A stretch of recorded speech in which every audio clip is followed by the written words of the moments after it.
Hey guys, what's up? It's that Madden Gamer here, back at you on another episode of the Under Center Podcast.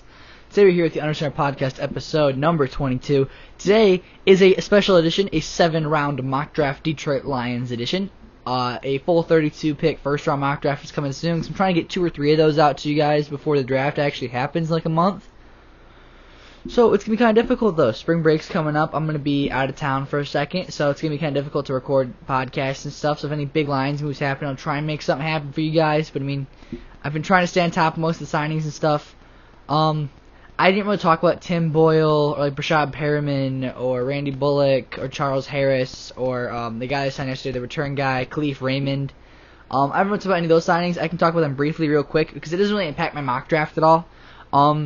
Boyle's a good signing as a backup QB. From all accounts I've heard, the Packers fans were very bummed that he left because they thought he had a legit chance to be a really good backup quarterback to possibly even an heir apparent to Aaron Rodgers, which I don't believe necessarily, but a lot of Packers fans were in love with this guy. Great preseason player, I guess, a good backup QB. Hey, we need some competition for Jared Goff. Need guys a good backup. I think you get both there. Some guys are going to push Jared Goff a little bit, but he will be a good backup nonetheless, I believe, in a 1-year contract. Affordable, so I like it. I give it like a B+, A- for sure. I mean, from all accounts, he's a good player. Basham Perriman had a really good year with the Bucks a couple of years ago. Last year, the year before, had a really good year with the Bucks. I don't know what he really did with the Jets this year, but with the Buccaneers, he was pretty good. Speedster, he's a deep threat. He's gonna be a speed demon. We need that. So I mean, it's A-okay with me. I give it like a B or B+. I don't think it's anything crazy contract, 1-year contract, prove it deal, kind of like just a speedster. Charles Harris, a pass rush specialist, drafted in the first round by the Dolphins 2017. I liked him a lot in 2017. Dolphins drafted him. He's kind of a bust. He's been a pass rush specialist with the Falcons this past year. He actually had, I think, 3.5 sacks. So good for him. Get after the quarterback. I like it. I'll give it a B or B+. I mean, none of these are crazy huge signings, but not like bad. They're solid depth signings. And then you got Khalif Raymond, Randy Bullock, 2 good special teamers. Bullock will be a solid kicker. Raymond will be a pretty good return man, I like to say. So I give both those B+ as well. So honestly, the Lions free agency, they haven't made a move where I've hated. Last year, I came out and I endorsed the Hal Vaitai signing, but I always said it was too much money. And it was, turned out to be true because he's kind of sucked so far. He can hopefully turn around. I was not a huge fan of I was a pretty big fan of Jimmy Collins signing last year. Turned out to be a bit wrong about that. He's been kind of a below average to below average linebacker starter for us.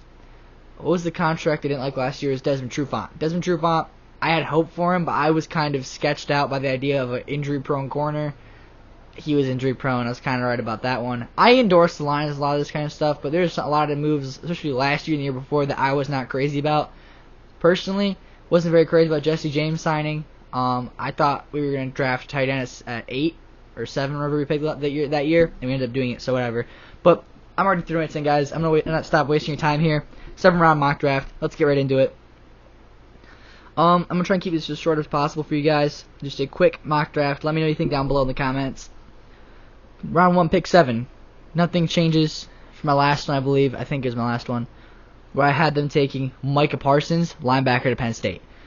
The more film I watch Parsons, he's a freaky athlete. He can do a lot of everything. People say, oh, he's played in a 3-4, but yes, but I mean, he can rush the passer, but he's not like an edge player by any means. He could definitely play like a Sam linebacker, like a Sam would be a strong side, or did he play Sam or Will at Penn State? He played one of the outside linebacker positions. I can't honestly remember which one he played. I watched some film on him, though. I like what I see. Good instincts, good athlete, solid cover guy, solid passer. Can do a lot of everything. Day 1 NFL impact playmaker. I'd like to say yes, because how good of an athlete he is. With good coaching, I'd like to say he could be a great addition to our defense. Because he'll probably play over a guy. Like, in July Tavai, I imagine playing middle Jimmy Collins on one outside, and he'd probably play the other. I mean, we don't really have any other linebackers right now. We didn't bring anybody in. So I'd like to think he'd be a day 1 starter outside linebacker for us, and he'd be an impactful player. But we'll see. I like this pick over I don't really see them picking. I see in this mock draft, I'd like to say a quarterback. I'd like to say Zach Wilson, Trevor Lawrence, and possibly Justin Fields or Trey Lance are already off the board. Kyle Pitts is gone. Penei Sewell's gone. So, I mean, like, you probably have your pick of, like, Jamar Chase or Devontae Smith or Jalen Waddle. One of those 3 guys probably be there in this scenario. I still think linebackers are biggest need, though. because Jared Goff, as much as I think he's going to be a serviceable QB for us, our priority should not be getting him weapons. It should be getting, because there's so many receivers in this draft. I just don't see the idea of getting one of these top receivers right here. I think you can wait and get better value later in the draft. So round 2, pick number 41, we got Carlos Basham, edge player, Wake Forest. I love what I see of Carlos Basham on a down-to-down basis as a pass rusher, freaky athlete. I'd like to see him dip down his bull rush a little bit more. I think he's more of a finesse player. But I mean, he really can do a little bit of all. I mean, he's very powerful. He comes off the ball, great get off. A little bit more raw in the department, I think, of pass rushing. He's just a really good athlete. Gets off the ball, hits people hard. I like to see him bring that bull rush a bit more, because when he uses it on film, it's like really good. So I'd like to see a bit more consistency with that bull rush there. But I mean, he's a defensive end. He's gonna make his money getting around guys at bend, and he's a great edge player. I'd like to see him be a little more consistent setting the edge in the run plays, but that'll come with development and with coaching. Overall, I probably would put him as edge 3 or 4. And I think second round is probably where we'll get him, because I'm guessing that a guy like Jalen Phillips would be gone here. Greg Rousseau, Kwity Paye. After those guys, I think it's definitely Carlos Basham. So, yeah, a good edge pick right here. I'd say this is your guy who's going to be playing, and he's going to be like your Romeo Okora, Trey Flowers. He's going to probably rotate in with those guys, and when Trey Flowers' contract gets to the point where it's too ugly and he's old, and you get rid of him, he's your replacement for Trey Flowers. Alright. Round 3, pick 72, Amon-Ra St. Brown into USC, wide receiver. People are probably be like, whoa, what? Amon-Ra St. Brown? I like what I see on film. Solid route runner, solid speed, good hands, phenomenal with the ball in his hand after the catch. I mean, just like, I don't want to compare him to Golden Tate, because Golden Tate was kind of a special player for us. But he's kind of a Golden Tate level athlete, runs good routes, catches the ball. But he's at his best with the ball in his hands after the play, and he makes a lot of people miss. He makes a lot of big things happen with the ball in his hands. I like to see it. He can play, from what I see on film at USC, he can play slot and outside some, so he's kind of a versatile weapon like that, kind of like Golden Tate was. Golden Tate played in the slot later years, but he played outside for a long time for us, and he could do both interchangeably. I like this pick at round 3. It's a very deep receiver draft. I think if you can't get him here, you can probably get like more of a outside guy like Nico Collins in the 4th. I mean, there's a lot of really good receivers here. Maybe Saj Surratt in the 3rd or the 4th from I think Wake Forest as well. A lot of solid players here, but I'm gonna go Amon-Ra St. Brown at USC. Be that next kind of Golden Tate level playmaker for us, hopefully. So, round 3, pick 88, Landon Dickerson, center at Alabama. Drafting him here, you'd be moving him to guard most likely. But I mean, centers and guards are kind of interchangeable at this point in the NFL. If you go to the NFL as a center, you can play guard most likely. That's what Frank Ragnow did. Played center, played guard. Graham Glasgow played center, played guard. Cesar Ruiz at Michigan, I believe he played a little bit of center, didn't he? So, whatever. I mean, you're drafting him to play guard for you. He's going to be the guy who gives competition to Hal Vaitai at that other guard spot. Or Joe Dahl's gone. You got to imagine Jonah Jackson's going to start. Him, Logan Stenberg, Hal Vaitai are all going to be competing for a guard spot there. So, I'd imagine that'd be what you draft him for, a possible guard replacement for Hal Vaitai if you ever end up clearing his contract off the books. I'm going to guess that Crosby is going to start at right tackle next year over Hal Vaitai. So, prefacing why I have them picking an interior offensive lineman in the 3rd round, I think it's a significant need, because Frank Ragnow, even if Frank Ragnow doesn't come back, this is your plug-and-play center after Frank Ragnow leaves. But I'd like to think Frank Ragnow and the team will get a contract worked out.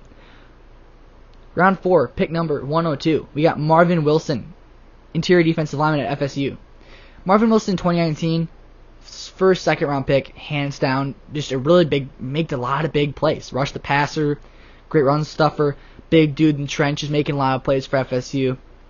2020 had some injuries. I mean, obviously 2020 was a crazy year in general. Hard to judge some guys. Still only get to play a couple games.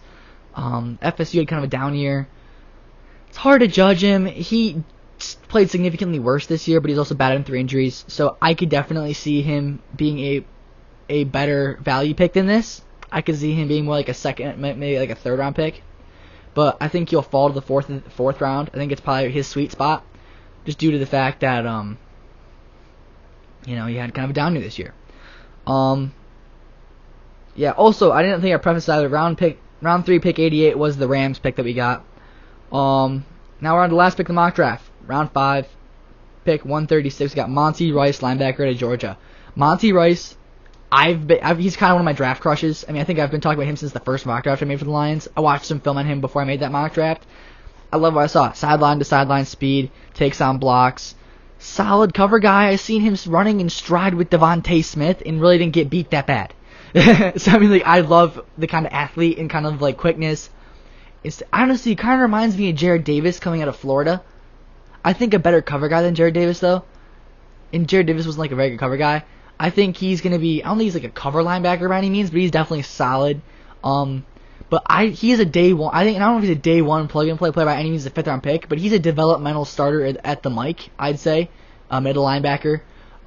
If Jelani Tavai doesn't work out, which he probably won't, I'm guessing he'll find his way out of Detroit within the next offseason or two. There's no way they'll re-sign him. Let's see if he comes back and balls out, which I don't think he will. I think he sucks. This guy is your Jelani Tavai replacement. So I like this pick here. I don't really think he's going to go any higher than round 4. But I think he has the upside to turn into a solid NFL linebacker. So I like this pick a lot here. Value pick, good linebacker. Go back through. We got Parsons in the first round, playing outside linebacker for you. Day 1 plug-and-play player. Carlos Basham, edge player, probably a day 1 rotational player. Round 3, Amon-Ra St. Brown. I'm going to guess he'd probably be a day 1 player. Round 3, we got Landon Dickerson. If he beats out, a Hal Vaitai or Logan Stenberg, I'm going to guess he's a day 1 player. Marvin Wilson, I pick at round 4. Probably more of a developmental player, probably a rotational guy with John Pinacini and Michael Brockers and Deshaun Hannon the interior. And then round 5, Monty Rice, a day 1 rotational guy in the linebacker rotation. I'd say he'd find himself in the rotation there. So, guys, what do you think of this mock draft? Thank you for listening. Let me know what you think in the comments down below. I try to keep it fast for you guys. Try to give you, keep it short and sweet. Let you know what I thought about the player. Now it's you guys' turn. Let me know what you think about the players. I had Trey Sermon originally as my 4th round pick, but I changed it to Marvin Wilson after they signed Jamal Williams. I don't see them drafting a running back after signing Jamal Williams. So let me know what you guys think in the comments down below. I'm going to guess that Amon-Ra St. Brown's going to be the pick that's going to get most contested by people, but we'll see. Thank you for watching, listening. Please leave a like, subscribe if you're new. If you're a Lions fan, if you like Madden. I'm going to start to get back to posting more Madden content soon. So let me know what you think about this kind of content down below. Thank you for listening, and peace.